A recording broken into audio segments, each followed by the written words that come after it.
अस्सलाम वालेकुम, मैं हूं सैयद शान हैदर। आज 10 मई 2022 है और इस वीडियो के अंदर मैं सबसे पहले तो बिटकॉइन का टेक्निकल एनालिसिस करूंगा। उसके बाद मैं लास्ट पे जाके बताऊंगा कि कल जो मार्केट है बिटकॉइन की वोलेटाइल हो सकती है, ऑलरेडी वोलेटाइल है, लेकिन कल जो है ना वो अप ट्रेंड या डाउन ट्रेंड की तरफ जा सकती है। सीपीआई की वजह से कंफर्म नहीं है लेकिन फिर भी जा सकती है, लेकिन उसके बारे में लास्ट पे जाके डिस्कशन करते हैं। सबसे पहले आप देखें कि जो बिटकॉइन है ये मैंने स्पॉट बनाई हुई है 29,000 के ऊपर। यहाँ से इसके पास तकरीबन आप कह लें कि 30,000 के पास जाके ये दोबारा से थोड़ा सा ऊपर आया है और 31,000 32,000 के पास जो है वो ट्रेड कर रहा है। तो इसकी जो स्पॉट है काफ़ी स्ट्रॉन्ग स्पॉट है 29,000 के ऊपर। अगर हम वीकली चार्ट के ऊपर देखें, इसको मैं जूम आउट करता हूँ, तो आप देखें कि जो बिटकॉइन है वो काफ़ी दफ़ा इस लेवल को तकरीबन 29,000 या 29,500 या 30,000 के पास जो है वो आके इस एरिए में वापस गया है। तो अगर आप इन कैंडल्स को गौर से देखें, मैं जूम करता हूँ, तो यहाँ पर देखें कि यहाँ पर जब 17 मई के अंदर ये कैंडल नीचे आई, ठीक है, तो ये इसकी जो कैंडल ऊपर क्लोज़ हुई है काफ़ी ऊपर जाके क्लोज़ हुई, यानी कि आप देखें विक काफ़ी लंबी बनी है। इसी तरह ये जो ग्रीन कैंडल्स हैं ये इतनी क्लोज़ नहीं आई 29,000 के पास, लेकिन ये जो ग्रीन कैंडल है ये थोड़ी सी क्लोज़ आई है, साथ ही फिर इसने ग्रीन कैंडल बनाई है। इसी तरह यहाँ पर देखें आप, तो ये आपको मैक्सिमम लंबी लंबी विक्स ही नज़र आ रही हैं, यानी कि कोई भी कैंडल इस लाइन के पास क्लोज़ नहीं हुई। उसकी वजह क्या है कि इस लाइन के पास, इस सपोर्ट के पास बाइंग प्रेशर इतना था, लोगों ने इतने ज़्यादा सेल ऑर्डर लगाए हुए थे और या इतने ज़्यादा इंटरेस्टेड थे कि इसको बाई करने में। तो जैसे ही इस प्राइस के पास ही आती थी तो वीकली कैंडल जो है वो ऊपर चली जाती थी और इससे ऊपर क्लोज होती थी। इसी तरह अगर आप पिछले साल के शुरू में देखें तो यही सिचुएशन यहाँ पर रही है। जैसे ही इस लाइन के पास टच किया है तो साथ ही जो कैंडल क्लोज या ओपन हुई है तो वो काफ़ी ऊपर जाके हुई है, यहाँ से आप देख सकते हैं। तो ये बड़ी लंबी लंबी विक्स बनी हुई हैं। ये लंबी लंबी विक्स इस चीज़ को शो करती हैं कि इस जो एरिया है, ये जो स्पॉट है, इसके पास काफ़ी अच्छी जो है वो अच्छा बाइंग प्रेशर है। तो इसी तरह अगर हम अभी की कंडीशन देखें तो अभी जो है ना वो दोबारा से ऐसी ही विक बन रही है। तो एक उम्मीद नज़र आ रही है कि इसके अगर पास आएगा तो ये लंबी सी विक बनेगी और दोबारा से ये प्राइस जो है वो ऊपर जाएगी। तो शायद ये एक हफ़्ता नहीं कई हफ़्ते इसको ट्राई करे, शायद ये एक हफ़्ता ट्राई करे, एक हफ़्ते के अंदर ही ऊपर चला जाए। ये फंडामेंटल्स पे डिपेंड करता है कि फंडामेंटल्स कैसे होते हैं। कोई अगर अच्छी खबर आ जाए, रशिया यूक्रेन की वार ख़त्म हो जाती है, तो यहाँ से प्राइस जो है वो ऊपर की तरफ यकदम जो है ना मूव होना शुरू हो जाएगी। अगर जो है ना वो डॉलर इंडेक्स जो है वो ऊपर जाता है या कोई सीपीआई रिपोर्ट की जो है वो पॉजिटिव आ जाती है तो फिर उसमें जो है वो फिर ये भी इसकी प्राइस जो है वो और प्रेशर में नज़र आएगी। लेकिन हमने वीकली क्लोज़ देखना है कि वीकली क्लोज़ कहाँ पर होता है। तो वीकली क्लोज़ जो अगर हिस्ट्री देखें हम, तो यहाँ पर आप देखें कि वर्स्ट कंडीशन में भी पिछले साल 31,000 तकरीबन 600 से ऊपर ही ये कैंडल्स क्लोज़ हुई है।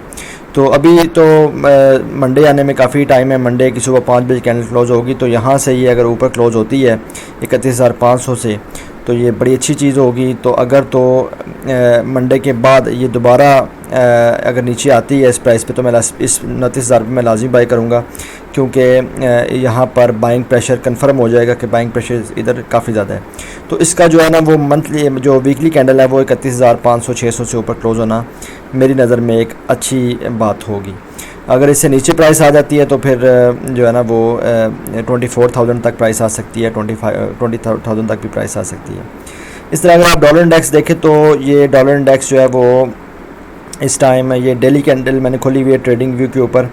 तो आप देखें कि मिला जुला रुझान है, बाइंग भी लोग कर रहे हैं, सेलिंग भी कर रहे हैं, बियर्स और बुल्स की जो है वो रेस लगी हुई है। लेकिन एक जो है ना वो बड़ी स्ट्रॉन्ग रेजिस्टेंस है यहाँ पर 103.82 से थोड़ा ऊपर ही है, इसके ऊपर जाता है दोबारा से नीचे आ जाता है।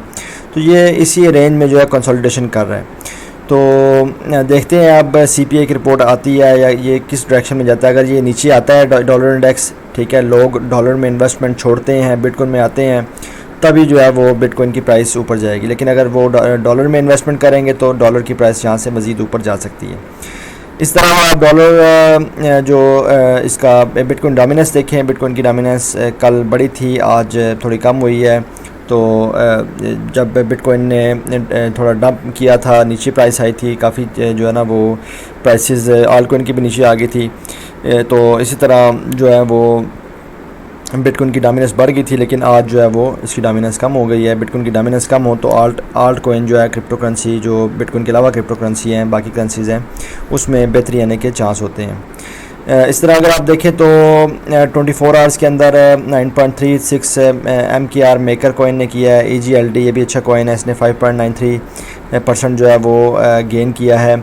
इस तरह अगर आप 24 आवर्स देखें तो लूज़र कौन रहा है, तो सबसे ज़्यादा लूज़र जो है लूना रहा है। लूना में इस वक्त ट्रेड लेना काफ़ी रिस्की है, इसमें आप इसे दूर ही रहें तो बेहतर है।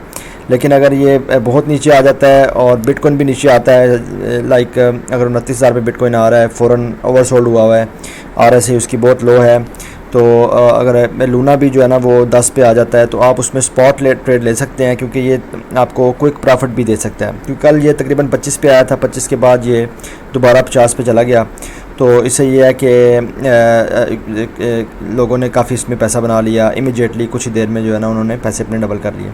तो अगर ये बहुत एक्सट्रीम लो पे आता है, आप दोबारा 25 पे बाय ना करें, इसको 15 पे या 10 पे बाय करें। अगर इस प्राइस पे आता है, अगर बिटकॉइन भी 29,000 पे आता है, उस टाइम बाय करें और क्विक प्रॉफिट लेके इससे बाहर आ जाएँ। इस तरह जो GMT कॉइन है, जिसके बड़े चर्चे थे कुछ देर पहले, उसकी वो भी नीचे आया है 1.92, काफ़ी ज़्यादा जो है वो डाउन है। तो जब भी कॉइन फोमो में हो उस टाइम बाय मत किया करें।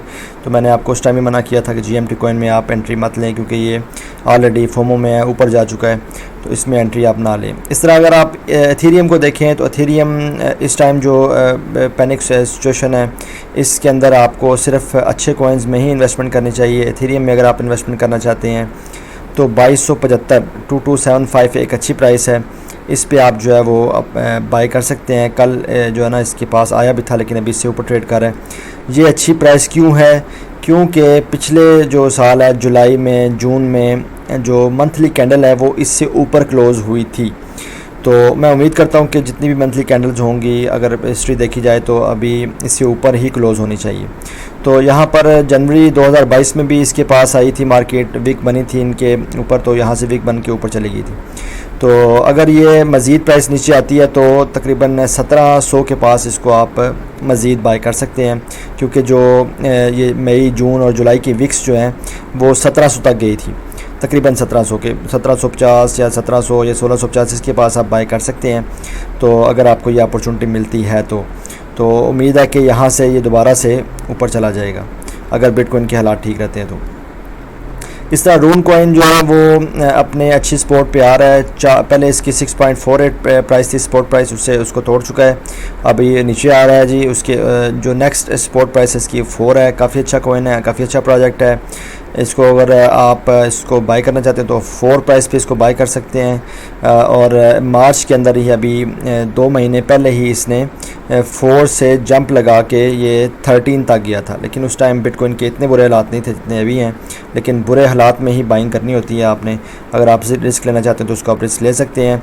और अगर आप देखें जनवरी 22 में और फरवरी 22 में और जुलाई 2021 में इनकी जो विक है इस कॉइन की, वो तकरीबन 2.93 तक भी आई हुई है। तो यहाँ पर अगर आ जाती है, यहाँ पर भी आप बाय कर सकते हैं। इस तरह अगर आप बिटकॉइन के सेंटीमेंट्स के साथ ट्रेडिंग करना चाहते हैं तो बिटकॉइन के सेंटीमेंट्स इस टाइम एक्सट्रीम फियर के अंदर हैं। आप इस टाइम अगर बाइंग करेंगे तो आपको अच्छा खासा फ़ायदा हो सकता है। एक्सट्रीम फियर में जब भी मार्केट हो तो हमें चाहिए कि हम बाइंग करें। पाकिस्तानी अक्सर डर जाते हैं, पाकिस्तानी इंडियन सारे डर जाते हैं। हालांकि जो है ना वो जो गोरे लोग हैं वो इस टाइम बाइंग करते हैं। जब फोमो आता है, ग्रीन पे जाती है मार्केट, न्यूट्रल पे होती है, उस टाइम वो सेल कर देते हैं। तो मेरी पाकिस्तानी से रिक्वेस्ट यही है कि आप उस टाइम बाइंग करें जब सब डरे हुए हों, तो यही बेस्ट टाइम होता है। अगर आपने बाइंग की हुई तो उसको सेल ना करें कि हम नीचे जाके और बाय करेंगे। ये तरीका ठीक नहीं है, क्योंकि जैसे ही आप सेल करते हैं तो आप देखते हैं कि मार्केट ऊपर चले गई, फिर आप फोमो में आ जाते हैं, दोबारा बाय करते हैं, तो दोबारा बाय करते हैं, दोबारा मार्केट नीचे आ जाती है। इस तरह आपको लॉस होता रहता है। तो आप जो है वो अगर आपने बाय किया हुआ तो आप उसको बाय करके रखें। इस तरह जो ऑस्ट्रेलिया जो अपना ETF लाना था उसने, वो अब 12 मई को ETF आ रहा है। अब देखते हैं कि स्पॉट ETF है बिटकॉइन का भी, एथेरियम का भी। देखते हैं कि इससे मार्केट जो है वो ऊपर जाती कि नहीं जाती। 12 मई को आप इसका जो है ना वो इसको फॉलो कर सकते हैं इस न्यूज़ को। इस तरह डॉज कोइन की यूटिलिटी आस्ता आस्ता बढ़ती जा रही है। अब डॉज कोइन जो है वो वर्डप्रेस वेबसाइट्स जो हैं उसके अंदर भी एक्सेप्ट किया जाएगा। यानी कि वर्डप्रेस वेबसाइट कौन सी होती हैं, यानी कि जब आप कोई वेबसाइट देखते हैं तो वो किसी न किसी पीछे जो है ना वो जिस तरह शॉपिफाई में डिज़ाइन होती हैं या वर्डप्रेस में डिज़ाइन होती हैं, तो ये मुख्तलिफ प्रोग्राम में पीछे डिज़ाइन होती हैं। तो वर्डप्रेस एक प्लेटफॉर्म है जिसके अंदर वेबसाइट्स डिज़ाइन होती हैं। तो उसके अंदर जो है वो आपने छोटे छोटे एप्लीकेशंस होती हैं वेबसाइट को रन करने के लिए। मसलन कैलकुलेटर बनाना है, उसके लिए आप एप्लीकेशन चाहिए होगी वेबसाइट के अंदर आप बैक एंड के ऊपर। तो या फिर और भी काफ़ी चैट बोट लेके आना है उसके लिए, जैसे ये चैट बोट आपको नज़र आ रहा है। तो इस तरह की चीज़ें जो हैं वो पेड होती हैं काफ़ी चीज़ें। तो वहाँ पर अभी एक एप्लीकेशन आ गई है, उसके तहत आप जो है वो आप डॉज कोइन को पेमेंट करके, डॉज कोइन के ज़रिए पेमेंट करके आप मुख्तलिफ जो है वो चीज़ें वहाँ से जो एप्लीकेशन है छोटी छोटी बाई कर सकते हैं। तो ये इसकी उम्मीद है कि इसकी यूटिलिटी बढ़ने से इसकी प्राइस लॉन्ग टर्म में बढ़ेगी। और तकरीबन 455 मिलियन जो वर्डप्रेस वेबसाइट्स हैं उस पर अवेलेबल है। यानी कि ये बहुत बड़े जो है ना लेवल पे टोटल वेबसाइट जो हैं वो हैं, यानी 455 मिलियन है टोटल वेबसाइट्स। तो इसमें अगर आप देखें तो उसके अलावा देखें अगर आप तो यहाँ पर नई जो कानून साजी हो रही है क्रिप्टो के हवाले से यूके के अंदर, तो इसमें जो है वो कहा जा रहा है कि इसको प्रॉपर तरीके से लीगलाइज़ किया जाए क्रिप्टो को, और ऐसे जो फ्रॉड वगैरह होते हैं उस पर भी कानून साजी की जाए ताकि अगर कोई चोरी वगैरह होती है तो उसको प्रॉपर ट्रैक किया जा सके। तो अगर तो ये नरमी दिखाते हैं इसके अंदर कानून साजी के अंदर, कानून के अंदर, तो उम्मीद है कि इससे जो है काफ़ी अच्छा इम्पैक्ट पड़ेगा बिटकॉइन की मार्केट के ऊपर। इसी तरह आप CPI जो है वो कल इसकी रिपोर्ट आनी है। ये वेबसाइट है bls.gov/CPI/। तो इसके ऊपर आप जो है देख सकते हैं यहाँ पर कल 11 मई है जी, 11 मई को रिपोर्ट आ रही है और 5:30 बजे पाकिस्तानी टाइम के मुताबिक, ये ईस्टर्न टाइम लिखा हुआ है, 8:30 AM ईस्टर्न टाइम, इसको आप कन्वर्ट भी कर सकते हैं पाकिस्तानी टाइम में। तो ये रिपोर्ट आनी है। तो ये कौन सी रिपोर्ट है जी? ये जो है ना वो इन्फ्लेशन की रिपोर्ट है। अगर तो इन्फ्लेशन बढ़ती है तो ये अच्छी चीज़ नहीं होगी, क्योंकि इन्होंने ऑलरेडी डॉलर इंडेक्स जो डॉलर का जो इंटरेस्ट रेट बढ़ाया है वो इसी को कंट्रोल करने के लिए बढ़ाया है। यानी कि अमेरिका के अंदर जो है वो काफ़ी ज़्यादा इन्फ्लेशन हो रही है, महंगाई बढ़ रही है, पूरी दुनिया में महंगाई बढ़ रही है और कई साला रिकॉर्ड टूट गया है। तो उसको कंट्रोल करने के लिए अमेरिका ने डॉलर के ऊपर जो है वो इंटरेस्ट रेट बढ़ाया कि अगर आप डॉलर में इन्वेस्टमेंट करते हैं तो आपको ज़्यादा जो है वो हम सूद देंगे। तो उस वजह से जो है वो बाकी मार्केट्स डाउन जा रही हैं। तो वो क्यों उन्होंने बढ़ाया इंटरेस्ट रेट? क्योंकि जो महंगाई बढ़ रही है उसको कंट्रोल करने के लिए। तो अगर तो लोग डॉलर में इन्वेस्ट करते हैं, डॉलर जो है वो मजबूत होता है तो उससे महंगाई कम हो जाएगी। महंगाई तो कम होगी लेकिन बाकी मार्केट्स भी ब्लीड करना शुरू कर देंगी। तो अगर तो कल इसकी रिपोर्ट नेगेटिव आती है, यानी कि महंगाई जो है ना वो थोड़ी कम होती है, तो फिर उम्मीद है कि जो मार्केट्स हैं उसमें थोड़ा बहुत जो है वो रिलीफ देखने को मिल सकता है।